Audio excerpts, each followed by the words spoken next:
Hello, it's UFO Headline News for the third weekend in May 2017. You are listening to Inception Radio Network, voice of the fringe majority. I'm Carol Carl. Join me as we go off the beaten path. Hello, gentle listeners. Thank you for joining us for this premiere episode of Off the Beaten Path. Yes, it's the UFO Headline News with a little bit of something special and stepping outside the box for the weekend. But we're going to start, as we usually do, with earthsky.org and this article from Bruce McClure. He tells us the best time to see Saturn is near. Tonight, or any night for the next several months, watch for that ringed planet Saturn. You'll find it near the bright star Antares, heart of the Scorpion in the constellation Scorpius. Both Saturn and Antares rise into the eastern half of the sky, that's the southeast if you're looking from the Northern Hemisphere, by early to mid-evening in late May 2017, right about now. It won't be too much longer before Saturn stays out from dusk till dawn. As Earth moves around the Sun, our planet's change of position will cause Saturn and Antares to rise 4 minutes earlier with each passing day.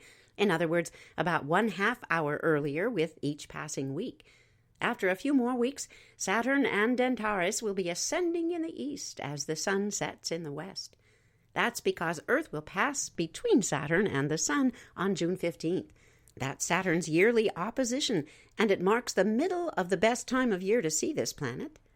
After coming up in the eastern part of the sky sometime this evening, Saturn and Antares will continue to climb upward throughout the evening hours. The two will soar to their highest spot in the sky after the midnight hour. They'll be low in the west at morning dawn. To distinguish the two, look for golden Saturn to shine with a steadier light than sparkly red Antares. Be sure to note the beautiful color contrast between the planet and the star. Saturn is the most distant world we can see easily with unaided eyes. It shines as brightly as a bright star, a touch brighter than that first magnitude star Antares. But Saturn does not come close to matching the brilliance of the evening's brightest planet, King Jupiter. When the Earth finally passes in between Saturn and the Sun on the night of June 15th, Earth will come closest to Saturn for the entire year, and Saturn, in turn, will shine at its brilliant best. So, in just a little more than 2 weeks from now, the planet Saturn will be at opposition, in other words, opposite the Sun in Earth's sky. Saturn will be out all night long at that juncture, rising in the east around sunset and setting in the west around sunrise. And here is ye old bottom line. Earth will pass between the Sun and Saturn on June 15th, 2017. But the best time of the year to see the planet is near. From the website Out of This World, here comes a headline. Alien spaceship crashed in Antarctica, claims UFO hunter who believes he has proof. But do you believe him? This article was authored by Will Stewart and Laura Burnett. A Russian conspiracy theorist claims that the images that accompany this article show the wreckage of a huge alien spaceship, which crash-landed in Antarctica millions of years ago. A fellow by the name of Valentin Degteryov posted images of the UFO, which he claims has gone undiscovered because it's covered with snow. Degteryov initially spotted the dark shape on Google Earth. He says this image shows the wreckage of the spaceship poking out of the snow. The UFO hunter, who's from the area of Nizhny Tagil in western Russia, says the object is 1,900 feet long. He believes the wreckage has only become visible now because of ice melting on the Earth's most southerly continent. There's a video he posted on YouTube, and it's attracted hundreds of thousands of hits since it was uploaded the other day. But many dismissed his theories, and they said the shape was just a rocky outcrop in a barren mountain. Valentin Degteryov has listed the coordinates of this object. They're clumsy to read, it's bad radio, but you can find them later along with the visuals at ufo-headline-news.com. Check it out. It isn't the first bizarre UFO theory to emerge based on satellite images, and this broadcaster predicts it will be far from the last. As you gentle listeners have surely observed, there's been a lot of activity in Antarctica. A number of high-profile individuals' presence in Antarctica has not gone unnoticed and, in fact, has fueled lots of conspiracy theory. We'll dig under that snow and see what we can find to bring you as we take our trek on the weekends off the beaten path. How about a little bit of space-time physics, shall we? From International Business Times comes this headline: Fluctuating space-time helps solve the mystery of why the universe is expanding at an accelerating pace. What causes the accelerating expansion of our universe is one of scientists' greatest mysteries. Now physicists say they might have found a way to explain this puzzling phenomenon. Nearly 2 decades ago, in 1998, 2 separate teams of astronomers discovered that the universe is expanding at an ever-increasing rate. This would suggest that space is filled with dark energy that pushes matter away. The expansion of the universe is thought to have been accelerating ever since the universe entered its dark energy-dominated era. That was about 5 billion years ago. In 2016, NASA and the European Space Agency scientists used the Hubble Space Telescope to show that the universe was expanding 5 to 9% faster than previously reported. In the study now published in the journal Physical Review D, a team of physicists from the University of British Columbia investigated the potential origins of this accelerated expansion.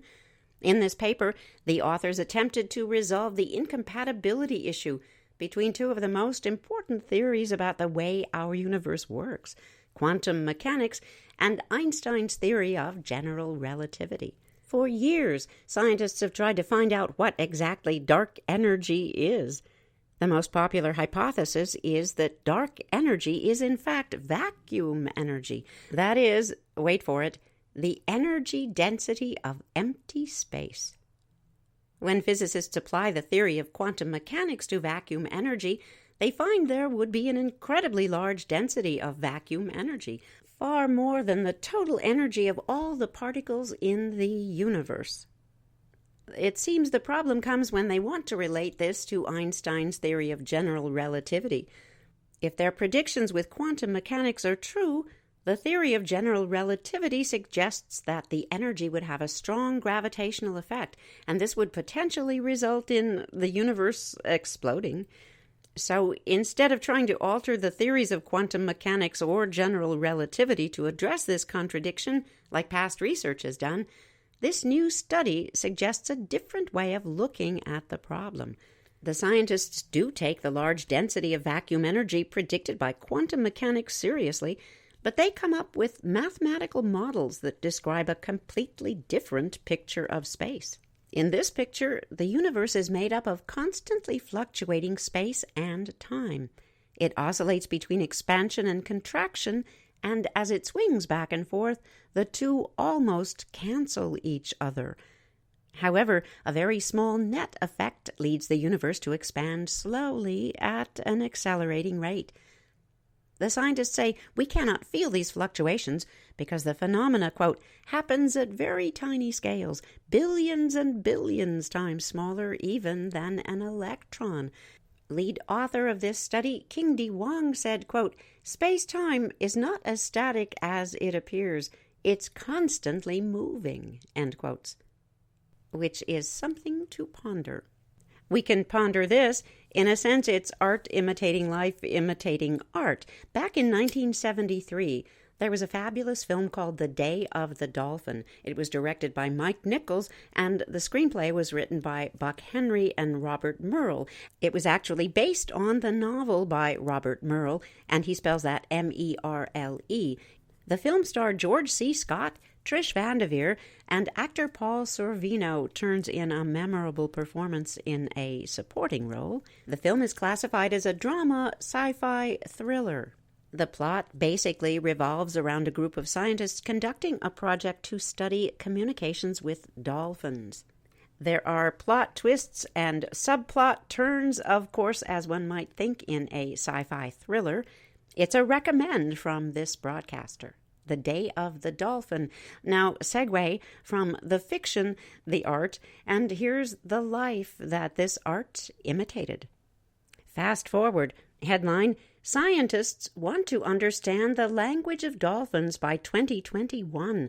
Subheadline: Artificial intelligence technology may be the key to figuring out how the dolphins are communicating. This is written by one of our favorite journalists, Lee Spiegel. Here we go. We live on a planet where it's often difficult to engage in meaningful, intelligent conversations with our fellow humans. But what if interspecies communications with non-human creatures could occur, specifically between people and dolphins? The periodical Bloomberg reports that a Swedish language technology company called Gavagai AB, they spell that Gavgai, uppercase A, uppercase B, is teaming up with researchers at the KTH Royal Institute of Technology in Stockholm, using something called Artificial Intelligence Language Analysis software. The plan is to create an actual dolphin language dictionary. The researchers will monitor and record the sounds of bottlenose dolphins who live at a wildlife park outside of Stockholm. Quote, "We hope to be able to understand dolphins with the help of artificial intelligence technology," end quote. That's a quote from Ussi Karlgren, a KTH language adjunct professor. He continued, quote, "We know that dolphins have a complex communication system, but we don't know what they're talking about yet," end quotes. According to the website futurism.com, the site that presents current science and technology news and information, bottlenose dolphins in Africa use signature whistles to identify each other. Most dolphin species rely on a wide variety of sounds in their day-to-day lives. They use sound to find food and to navigate, as well as communicate with each other. These signature whistles are exchanged by groups of dolphins when they meet at sea, and they're used to address each other, just like we use names. For years, movies and television have depicted dolphins as warm and friendly creatures of the sea, eager to play with and rescue humans in various predicaments. Think Flipper. And the implication is generally that dolphins understand human language. But what about the reverse? Are we any closer to translating the sounds, whistles, and clicks emanating from dolphins as anything resembling an actual language? Well, last year, researchers at a nature reserve in Russia claimed to record a possible language between two bottlenose dolphins that seemed, at the time, to be a pattern of words and sentences. But not all scientists believed this was a true language breakthrough. The current 4-year dolphin language project, if successful, would give us a huge breakthrough by 2021. It could also lead to other applications, including preparing to ultimately communicate with intelligent alien life. Quote, "One of the problems with finding extraterrestrial life, as exciting as that prospect is that we will need to find ways to communicate.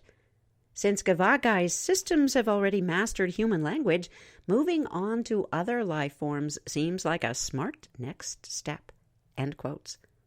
So say we all. We'll keep our eyes on this and keep you updated. Speaking of dated, here's a headline. Canada unveils dinosaur mummy, found with skin and gut contents intact. This is from the Huffington Post with a byline for Nina Golgowski. After more than 110 million years encased in stone, an impeccably preserved dragon-like dinosaur has been unveiled by paleontologists in Canada, and it's unlike anything they've seen before. Yup, it's the remains of a dinosaur.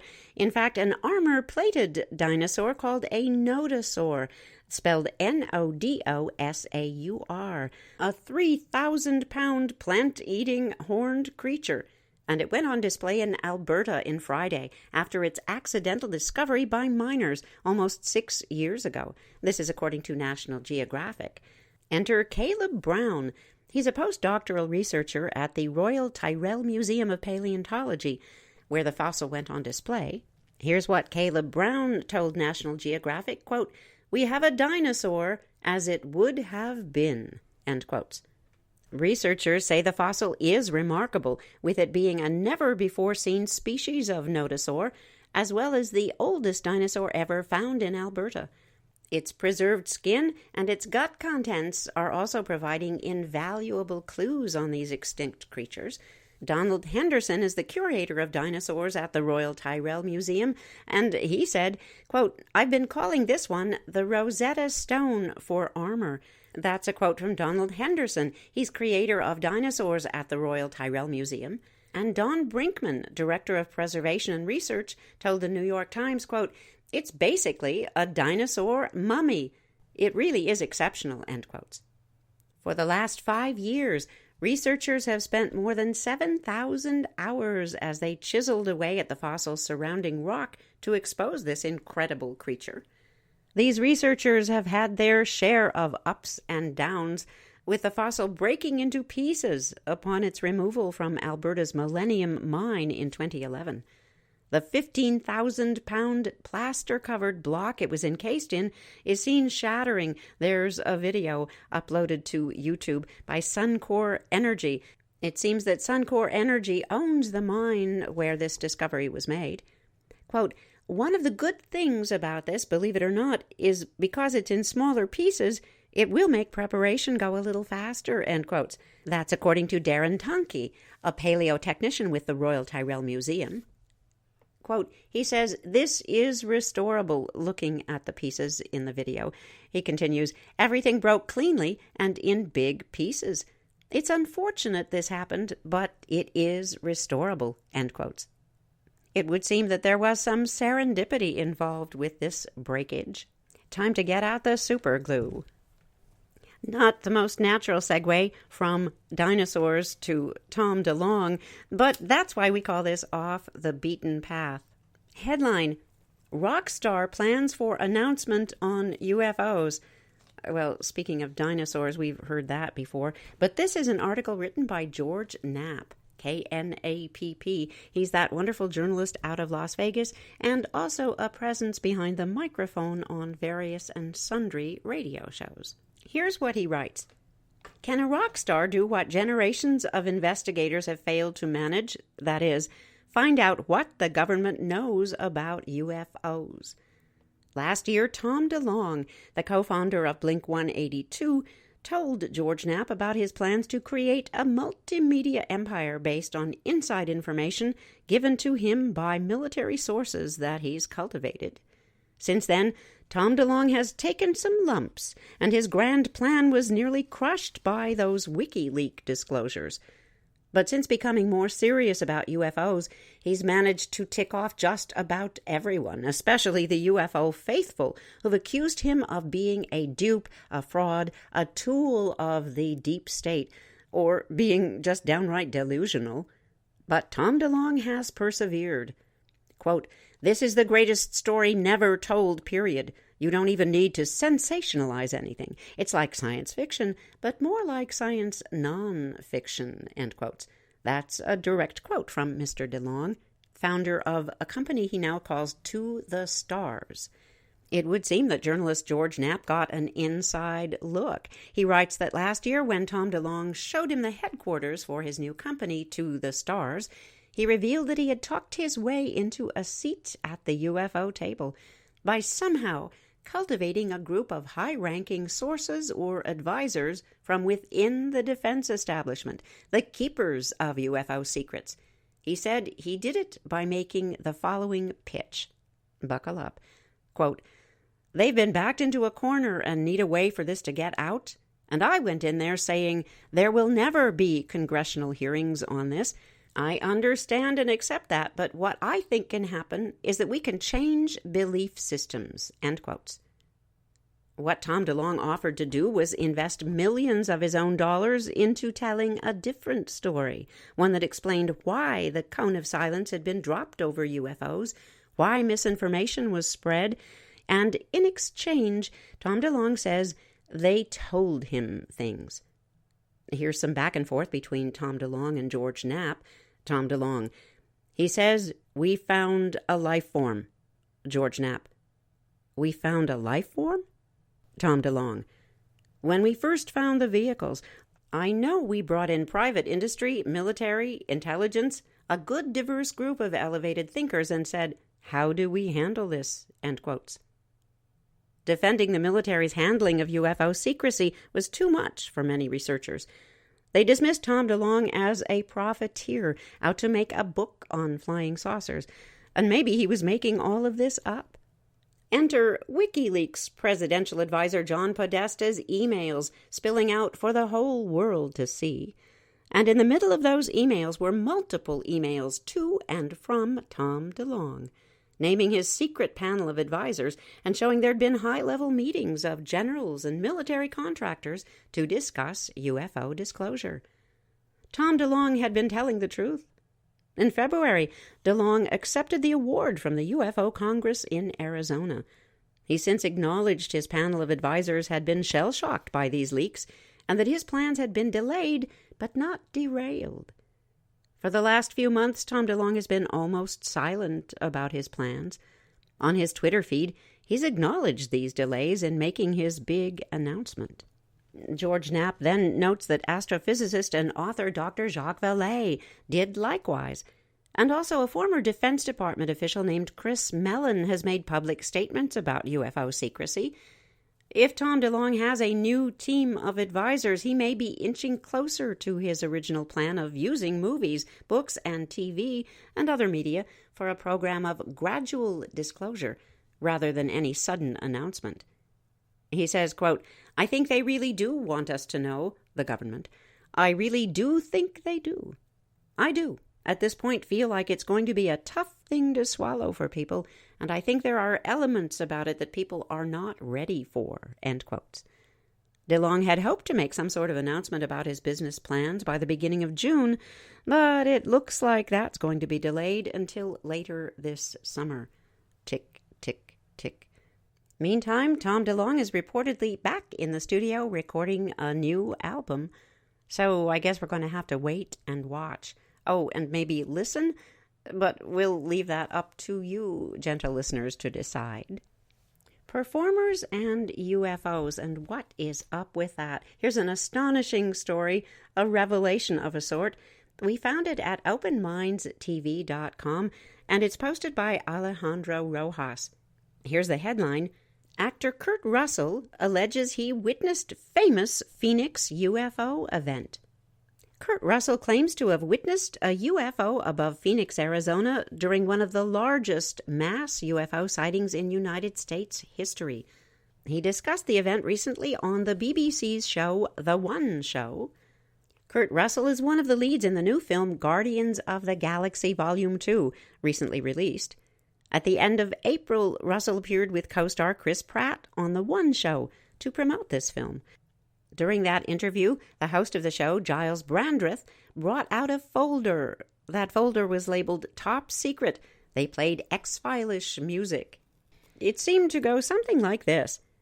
Show host Giles Brandreth told Kurt Russell and actor Chris Pratt, who was also a presence for this TV interview, that he had searched the international news clippings for a story that he thought Russell and Pratt might find some interest in. Then Giles Brandreth tells the story in the clipping about an unidentified pilot who was flying in his private aircraft with his son near an airport in Phoenix. That pilot spotted 6 lights in the night sky and reported this to the control tower in an effort to find out what was going on. The tower said there were no other planes in the area. And then, in a grand finale to his story, Giles Brandreth dramatically exclaimed, "Mystery unresolved." During Brandreth's telling of the story, Chris Pratt listened, interested, but with no obvious reaction. However, Kurt Russell began to smile coyly. And as soon as Brandreth finished, Russell chimed in, quote, "The tail number for that plane was Bonanza 2 Tango Sierra, and I was the pilot," end quotes, Russell claimed. And this provoked the audible amazement of the other one-show guests.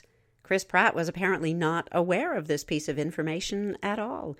His reaction was to don an incredulous smirk as he listened to Russell tell more of his story. Kurt Russell explained that Oliver Hudson, he's Goldie Hawn's son from her first marriage, and considers Kurt Russell his father, they were flying to Phoenix so that Hudson could see his girlfriend. Quote, "We were on approach, and I saw 6 lights over the airport. They were in absolute uniform V shape," end quote, said Russell. According to Kurt Russell, Oliver Hudson then asked him if he knew what the lights were. Russell said he didn't, and then decided to call the tower.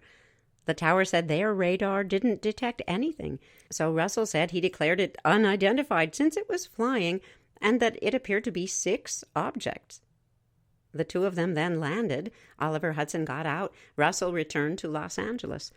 The two never gave the incident a second thought after that, until 2 years later. He said he came home one day and Goldie Hawn was watching a TV show on UFOs. It was covering the famous UFO event in Phoenix. Quote, "That was the most viewed UFO event. Over 20,000 people saw it," end quotes, explained Russell. He said as he watched this TV show, he, quote, "felt like Richard Dreyfuss from Close Encounters," end quotes. He felt as though, for some reason, he knew something about the event. And then the show mentioned that a general aviation pilot reported seeing the UFO upon landing, and that's when Kurt Russell thought to himself, that was me. Russell went to check his logbooks, and sure enough, the flight was at the same time of that UFO sighting. Quote, "The fascinating part to me is just that it went literally out of my head. Oliver never mentioned it. Had I not seen that show, I would never have thought of it. That, to me, was the weird part," end quotes. Chris Pratt, who claimed earlier in the show to be a skeptic when it comes to UFOs, still seemed a bit hesitant, so Russell added, quote, "Well, it's unidentified, it's flying, and it's an object," end quotes. Apparently, this is the first time Kurt Russell has told the story in public. Prior to this, Russell hasn't been associated with that famous Phoenix UFO sighting that took place March 13th, 1997. It's referred to as the Phoenix Lights. He didn't indicate when exactly it was that he saw the UFO program that reminded him of this incident, but Alejandro Rojas, who posted this for OpenMinds.tv, guessed that the One Show asked its guests to write down before the show any interesting space or UFO-related stories they could share, and Kurt Russell certainly came up with a doozy. You can be sure Russell's account is going to be added to the narrative of the Phoenix Lights UFO event, especially, says Alejandro Rojas, if I'm the one telling it. Yes, this article includes a link to that video footage. We'll post it at ufo-headline-news.com for your enjoyment. UFOs and actors. Here's a story that fits in right about here. Headline, "Did UFOs cause Marilyn Monroe's death? Documentary claims proof." Well, gentle listeners, you've undoubtedly come across the title Unacknowledged. It's a new documentary that covers lots of conspiracy theories, and this is one of them. The subheadline here, "It sounds absolutely crazy, but a new documentary claims Marilyn Monroe was killed because of what she knew about the famous Roswell incident." This new documentary claims that Marilyn Monroe was killed because she was going to leak evidence regarding extraterrestrials and their existence. Directed by Michael Mazzola, Unacknowledged goes into a wide range of conspiracy theories, including one that offers up a possible explanation for Marilyn Monroe's death, that she knew about UFOs and was threatening to leak classified documents.